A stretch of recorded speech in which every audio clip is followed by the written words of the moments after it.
are again in the same basement. 2 days have passed now, and we've made some serious changes to this hole. In our last segment, which was just a few moments ago to you, I was standing in a hole we had footings in, and we were talking about the footings and their purpose, and I was describing walls that were going to be sitting on top of those footings. And these are the walls that I was talking about. This is the concrete foundation wall, your basement wall. And the home is going to be sitting on top of these walls. This is the footing that I was standing here the other day. I believe I was standing in this position the other day, and I was showing you the rebar that came up in a loop-like fashion. I was talking about it being encased in concrete, and that was what was going to hold the wall to the footing. Well, here's the wall, and yes, you can see that it has encased those rebar. Now, this concrete wall, this basement wall, is a 9-foot tall wall. Our standard wall in all of our homes is an 8-foot tall wall. And an 8-foot tall wall, the wall thickness is 8 inches in thickness. This is a 9-foot tall wall, and it is 10 inches thick. The taller wall requires it to be a little bit thicker in order to give it the added strength that's necessary. In this wall, in this particular home, we were able to get some daylight windows in. The grade outside allowed us to do that, and we're going to get a little extra light into the basement. That's something that we do a little bit differently, as you'll see that these windows here are a low-E performance glass. The standard basement window really doesn't work very well as far as heat exchange.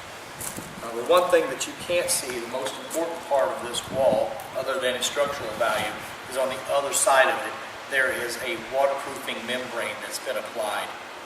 And that is a lifetime waterproofing membrane. And that's going to ensure that the basement stays dry for life.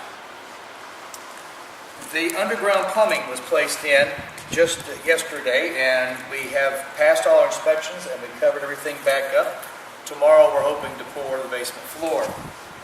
This underground plumbing has been dug in by the plumbers. You can see that we have dirt that's been disturbed, and it wasn't like that in the last video clip.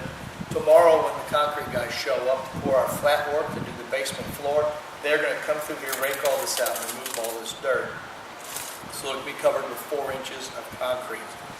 The underground plumbing that you see in front of you is for a future bathroom. All of our homes they include underground plumbing for a future bathroom. If we have an opportunity to build a home for you, this plumbing is going to be placed where you want it placed.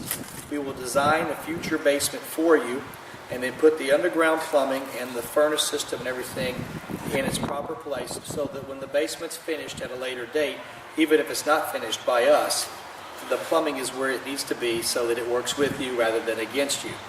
So 3, 4, 5 years from now, you get around to finishing the basement, you can have someone else do it. It's going to cost you less money, or you could call us, of course, and we could come back in, and we already have the plans to make everything work. This underground plumbing is an option for most people in today's market, and the reason is that, well, as a builder, I could save $1,000 if I didn't have to do this.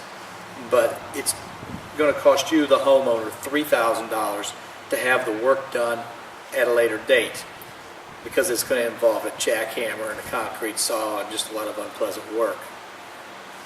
One of the other features that you'll see in all of our basements, unless it's a walkout basement, is escape well windows. We pan over here to our left. This is an example of escape well window.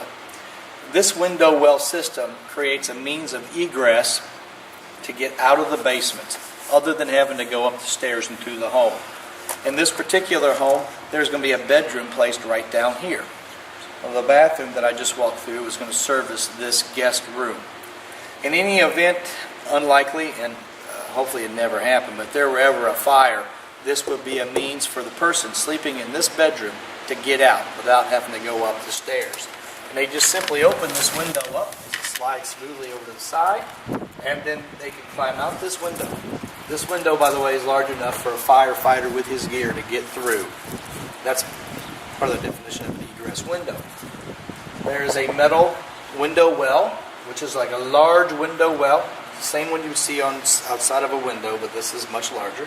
It's placed out here with a ladder system so you can get out, and we place a grate over the top to keep children from falling into this hole as they're running around the house at night.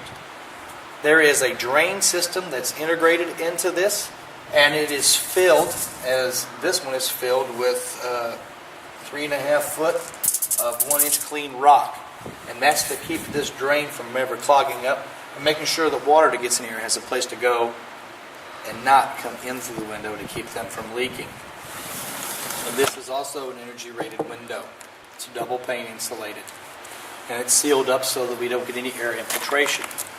This particular basement, you can't see it now. We'll wait until everything is under roof. When we get to the insulation phase for this home, it's going to have an R10 insulated blanket attached to all the basement walls to insulate the basement walls. And it's an added feature that's done in this series of a home for our high-tech home package. And we're going to talk a little bit about that later in a later clip when we get together with the insulator, and we'll interview him and he'll be able to explain more about the high-tech package system. And that'll be it for today.